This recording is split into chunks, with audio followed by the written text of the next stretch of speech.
So we're going to ask Beth to take the horse back to working canter, and you do that. She just raise up her body a little bit, take a little light half hold, and he came back. If you're a little bit rough in your hands, he's going to stop. And believe me, he can stop pretty quick. So it's excellent to practice the transitions and be able to keep your seat, your balance, your posture, and just do the transitions up and down. And we're going to ask that to go down to a medium trot, working trot, and then eventually into a halt. But see if you can do the transitions down. That was good. And you see how the dot changes? And as an instructor, of course, I would be here holding you, showing you how to sit. And if you never have ridden a trained horse, if you never have done the right thing, really, and on a straight horse, how are you supposed to know what you're looking for? I have riders getting on this horse and say, this horse is crooked. And, yeah, right. And then once they realize how crooked they are themselves, it's absolutely amazing. And then you got on their horse and they know what they're looking for, say, wow, this is not how the simulator felt. You know, you're going that way.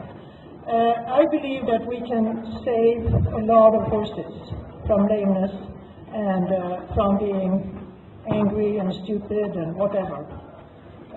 So we're going to take it back to walk and then eventually a halt. Right now she is using the reins and the seat to take it back. Not the legs at all. And then you're going to make a halt there. There you go. And then we're going to take her to the free ride. And we can choose different arenas. We can also choose if we want to ride in an arena, if we want to ride out on the trail. We can do either one, and if I have inexperienced riders that still wants to have the experience of a virtual ride, I take them out on the trail to see them, because in the arena it's pretty tricky actually. So we're going to ask Beth to trot off and trot straight into the arena door at the center. So we touch two of the sensors and he's going to trot off. Every time we want to go faster, go faster, and like I said, we want to pick up the canter, we do the canter just like you would do on your horse.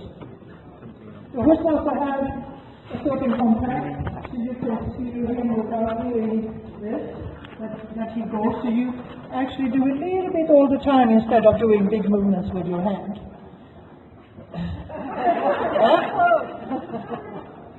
And then I can record what she's doing. I press 1 and you see up there it says recording, start, stop. And this is for, say for instance, I have a really good rider and she wants to ride through her test.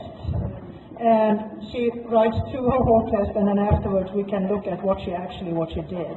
We can see how her seat was in the different positions. We can see when she touched the horse with the legs, when she didn't want to. We can see if she's going like a drunk driver or if she's going straight. And she can put together her freestyle test if she wants to, without wearing out her horse. So this thing has a lot of uses. And I think Beth is doing really, really good for just being on this horse for 5 minutes. It's actually amazing. So you can do a leg yield across now. You put your left leg on the middle sensor, and we're going to show the audience what it looks like. The horse is actually going, and we can look at it from different positions to see, like, how would a judge see this if a judge was looking at it right now? And then we put her back to where she is, so she knows where she's going. And then we can pick up the canter. And of course this is now like a very quick demo I do. If I have you coming for a lesson, we are doing everything, in depth to really make sure that your seat is centered and your hands are correct and everything works fine. Yes, you can post the trot. It's more difficult because the horse is actually not moving forward, but you can definitely learn to post the trot. I find that very helpful with riders that can't do it, and I can actually lift them up and down to get the... Okay, we're going to see what this looks like, and we're going to ask that to go across the diagonal and do a couple of flying changes. And I'm going to keep it on this view, and hopefully you are able to steer. Turn left, yes. You can do rain back too, so you can learn to do the tempo changes on it, and you can learn to do periods, and that is, of course,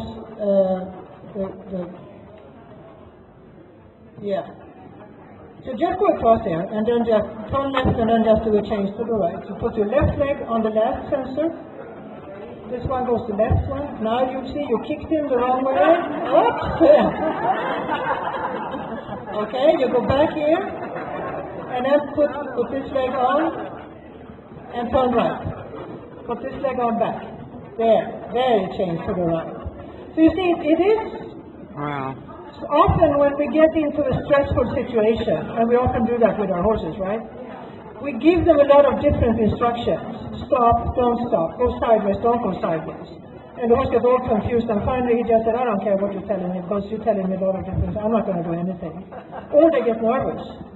So this is just a tool to really help us riders to be more quiet and to learn to ride. And I mean, who would dream about getting into an airplane and try to follow your plane without doing a simulator first? Or would you drive a car without knowing how to do it? But we get on our horses, and a lot of people have no clue really what they're doing. So I think that this is the future, really, to help people to get better riders.